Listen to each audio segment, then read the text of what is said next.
Weekly update number 31. And I thought, you know what, do the video while having a morning walk. Why not? So I've got my notes. We're going to tell you who won the t-shirt today. We're also going to tell you about the visa turnaround times in London and Edinburgh this week, a bit about renewals and what's been happening in Spain. I'm Chris Goodacre, and this is your weekly update number 31.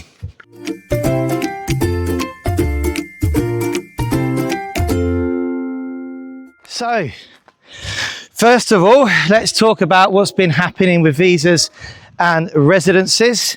Well, we've had a couple of visas come out, and I started doing this, you can probably hear around me, I'm in the country having a walk. I've got my notes, so if you hear dogs, chickens and whatever else, I do apologise. Animals are sometimes the soundtrack of Spain when you live in the country, I can tell you, which is nice. But anyway, the visas which have come out, well, we've had one from Edinburgh going to Almeria, and that only took 34 days. So that's what came out this week.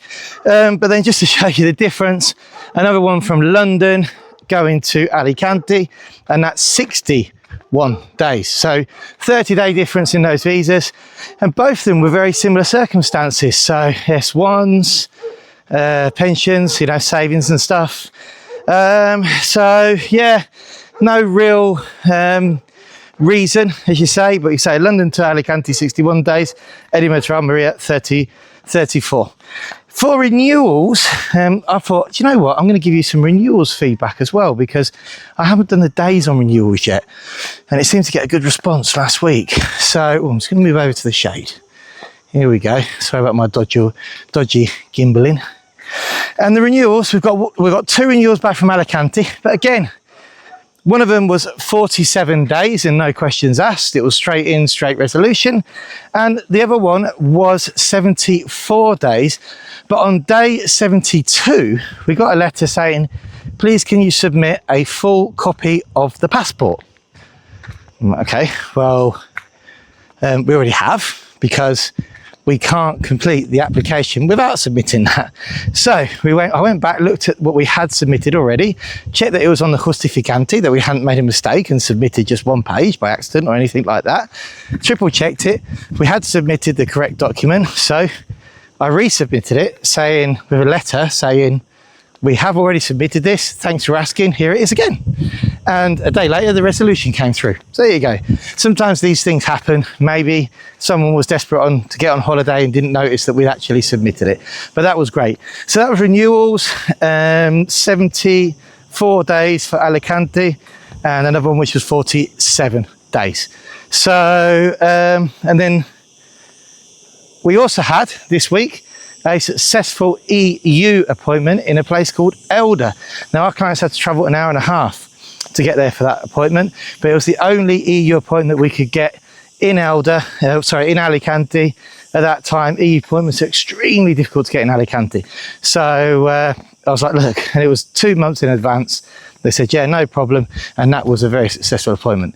So that's it, really. That's your visa and renewals and residency news. We're going to move on now with the YouTube comments. And now for our YouTube comments. And my gimbal died, but I'm about 3 kilometers from home. So always check that you've got your gimbal charged if you plan on doing this kind of video. So I am sorry about the shaking, but it is what it is. It's in my hand and the gimbal's here. Never mind. So just going on to the YouTube comments. First of all, I'd love to thank the channels which have been supporting our channel. First of all, obviously, Scouts, YouTooSpain.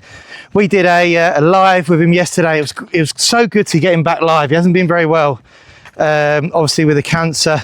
And a couple of times we had to do pre-recorded shows, which is great as well. But it was nice to be in our natural format and live again, and in a new structure to the show. It's we've sort of structured the Saturday lives differently, more FAQ based, answering questions from videos, hopefully a bit more interactive with people rather than just telling people information, and a bit of a funny at the end. I'll let you watch the video to see that, but we just wanted to add something that was a bit more, you know, a bit funnier, a bit more entertaining.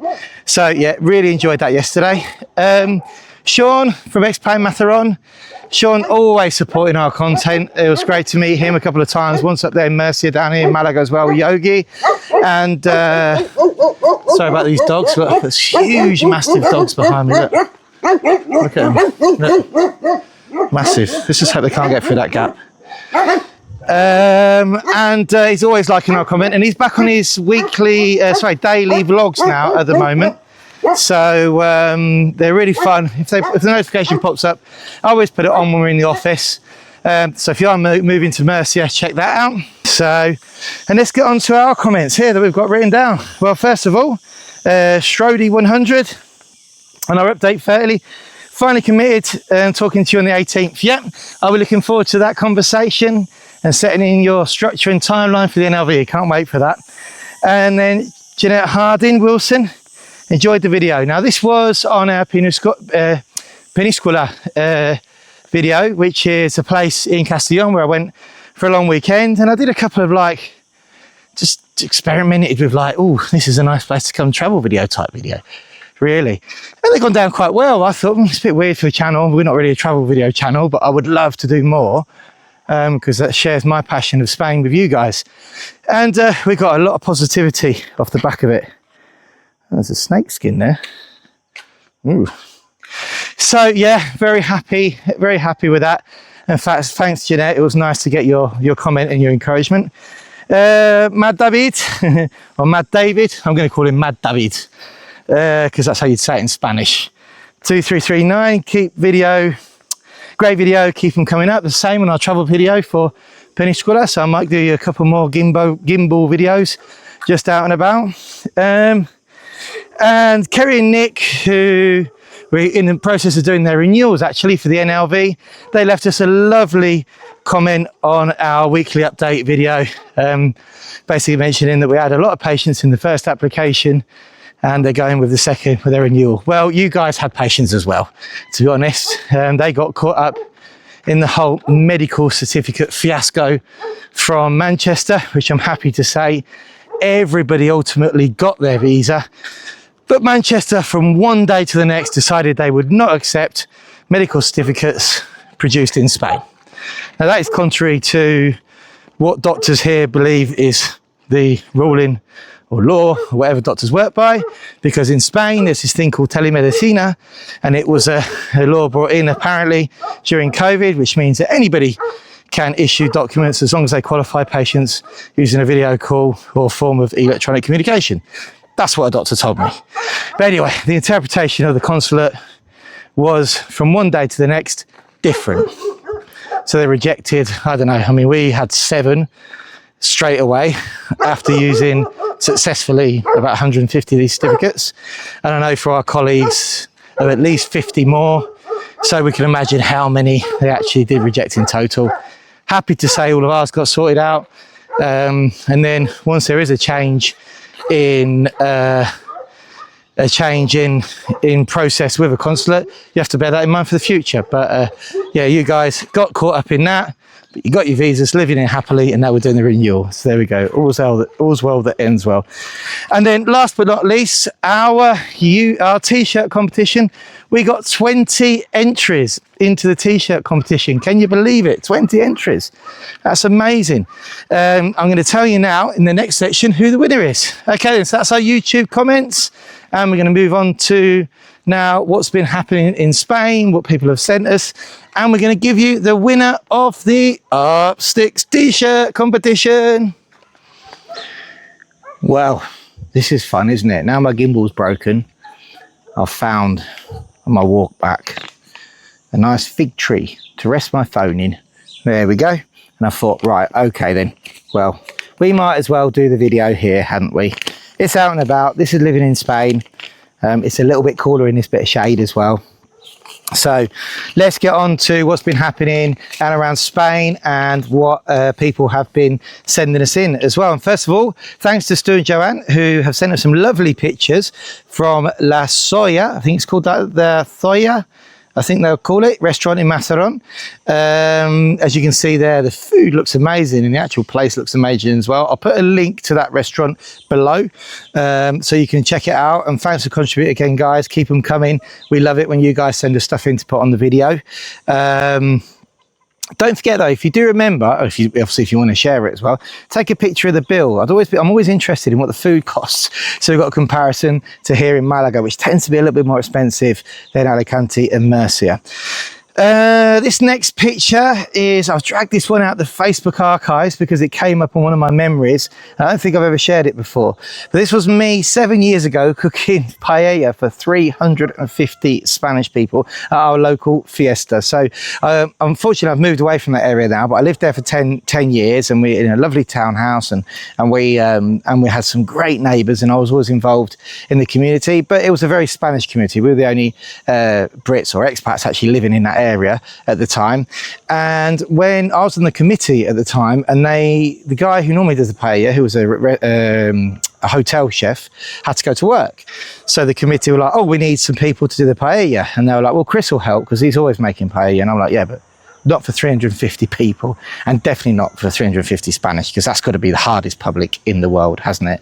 So I could do for up to like 30 people maybe, but 350, no. Then two of the other guys jumped on board, and they were like, oh, but we'll help, we'll do this, we'll do that. So it ended up being a team of 3 of us, but we all got cracked into it. I have to say it was an amazing experience. We didn't get any complaints at all. The paella actually turned out all right, and then local TV, which I can't find the interview, decided to interview me because the other 2 just didn't want to go on TV. And by that time we'd all had a few beers as well, so it was quite a comical interview, I can tell you. But 350 people, not one complaint, so I'm quite proud of that achievement of cooking for that many Spanish. Now this is a picture of a kiosk. Now I don't think I've ever shared the importance of a kiosk. This is Malaga. This is one of the older ones in Malaga actually, but kiosks are like these really weird street shops that you see in Spain, and they do everything. They'll do everything from photocopies to sell your sweets to ice creams. They'll sell you cold drinks. So if you're absolutely dying and you see one of these cold kiosks, you could always go there and get a cold bottle of water. They generally tend to be quite cheap as well. A lot of them also sell like tourist merchandise, like you can see with this one, and tickets to get into shows. A lot of them sell lottery, even the ones which are licensed to. And if you don't know where you're going, or you need some local information, I can guarantee that a kiosk will always tell you the best info. So remember, kiosk is something for you to use if you're living in a local area. It's like a shop, an outdoor shop. It is literally a kiosk. In Spanish they call kioscos, but they do an awful lot more than you think than just selling sweets. And I'd like to wish my daughter happy 8th birthday today. She is 8, and this is a picture of her just before entering a gymnastics competition. She started last year. She then got federated, so she now dances in the Andalusian, shall we say, competitions. And overall, they came 4th in their category last year in Marbella, after she took quite a bad sprain as well the month before. So proud of her, what she's doing. And can't believe it's already her 8th birthday. We had a great party for her yesterday with family and friends, and I just wanted to wish her a happy birthday because I know that she watches me as well on here and always supports Upsticks. She's obsessed with being the boss of Upsticks when she gets older. That may change, I imagine, when she gets older, but at the moment she is one of our biggest supporters. And that's my Ayla. And then last but not least, and this isn't a long section because, as I say, we are under a fig tree, and I'm actually getting bitten to death now on my foot, but I'm not going to look down and see. Oh yes, I don't know what that is. But anyway, just 1 second. I think it's a mosquito the size of an elephant. So we want to get on with our grand winners of the t-shirt competition. Yay!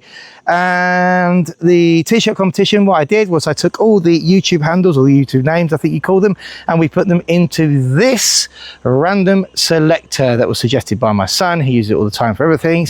And as you can see, we put the names in, we hit go, and here is our winner. And there we go.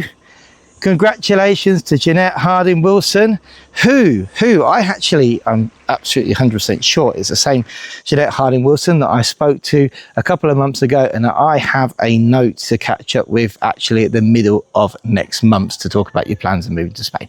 So I reckon it's definitely you, Jeanette, there. Please drop me an email to chris@upsticks.es with the address to send your t-shirt to, and that'll be going out to you tomorrow. Well done, congratulations. We're going to be doing a lot more t-shirt giveaways as well. I've bought a few now to use on the channel. Let me know, Jeanette, if you need a medium, a large or an XL. Okay, so congratulations. Thank you everybody for, I didn't think I'd get many people entering this competition, to be honest. As get 20 comments, which meant somehow 20 people watched the video all the way to the end, was absolutely amazing and really encouraging for me. So there we go. Okay then, guys, congratulations to Jeanette. We will be back with weekly update number 32 next week.